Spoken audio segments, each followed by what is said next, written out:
saya Krishnaveni Loganathan, nombor matrik 282224.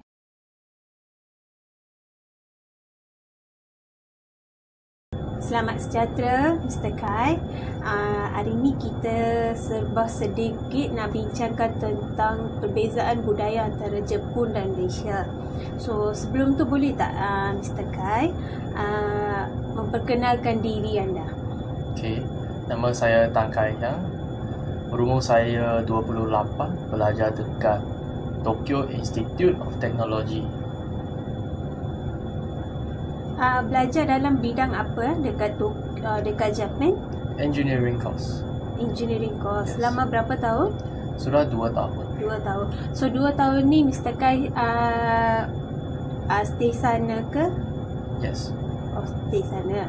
So boleh bagaimana perbezaan budaya Japan dengan Malaysia dekat sana? Budaya Jepun sangat berbeza daripada Malaysia, terutamanya dari segi disiplin dan etika kerja. Orang Jepun sangat menepati masa, bersungguh-sungguh dan kerja mereka dan mempunyai rasa bertanggungjawab yang tinggi. Baik. Ada tak Mr. Kai ni mengalami macam kejutan budaya? Macam orang cakap culture shock semasa berada dekat Japan. Ya, salah satunya ialah cara mereka bekerja dan belajar. Mereka sangat tekun dan bersungguh-sungguh dalam melakukan sesuatu perkara. Macam saya ada sedikit pengetahuan tentang masyarakat Japan dan juga budaya tatami dan juga honi agaknya mengejutkan dekat sana, betul ke? Ya, betul. Betul. Okey. Seterusnya bagaimana dia punya persekitaran dekat Jepun tu? Dia punya setiap season tu dia sejuk ke, atau culture dari persekitaran tu bagaimana? Itu memang sejuk, sangat bersih dan teratur.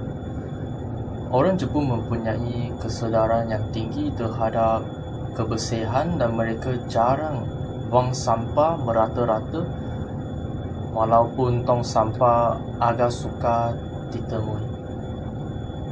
Oh, baik.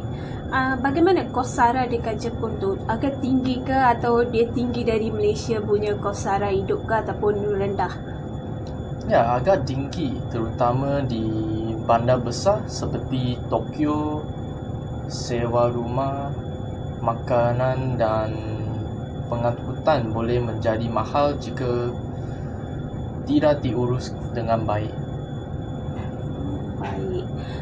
Boleh tak bagi tahu bahasa komunikasi sana macam mana? Kai, bagaimana komunikasi dekat situ? English saja ke atau ada ambil apa-apa inisiatif nak belajar bahasa Japan dekat situ? Walaupun ada rakyat Jepun yang boleh berbahasa Inggeris, kebanyakannya lebih selesa menggunakan bahasa Jepun dalam kehidupan seharian seperti membeli barang, menaiki train atau berurusan di pejabat kerajaan. Bahasa Jepun sangat diperlukan. Oh, jadi kita tinggal di Jepun tu bahasanya sangat penting. Ya. Betul ke? Betul. Betul. Okey, apa cabaran yang terbesar yang mempelajari dalam bahasa Jepun dekat sana? Sistem tulisan mereka sangat mencabar, terutama kanji. Selain itu, bahasa Jepun mempunyai banyak tahap kesopanan. Jadi perlu berhati-hati apabila bercakap dengan orang yang lebih tua atau kedudukan tinggi. Mr. Kai ni dia ambil berapa lama untuk nak belajar bahasa Jepun ni? Ambil setahun saya rasa. setahun. Agak susah juga bahasa Jepun. Okey, jadi saya nak bincangkan sedikit tentang masyarakat dan hubungan antara bangsa dekat sana. So, bagaimana Mr. Kai ni menerima masyarakat Jepun terhadap pelajar asing dekat sana? Mereka sangat sopan tetapi agak tertutup dengan orang luar. Suka untuk benar-benar rapat dengan mereka kerana mereka lebih selesa dalam kumpulan mereka sendiri. Baik. Adakah Mr. Kai ni menghadapi apa-apa cabaran dalam bergaul dengan masyarakat Jepun dekat sana? Ya, ada. Mereka lebih pendiam dan tidak begitu ekspresif seperti kita di Malaysia. Pada mulanya, saya rasa agak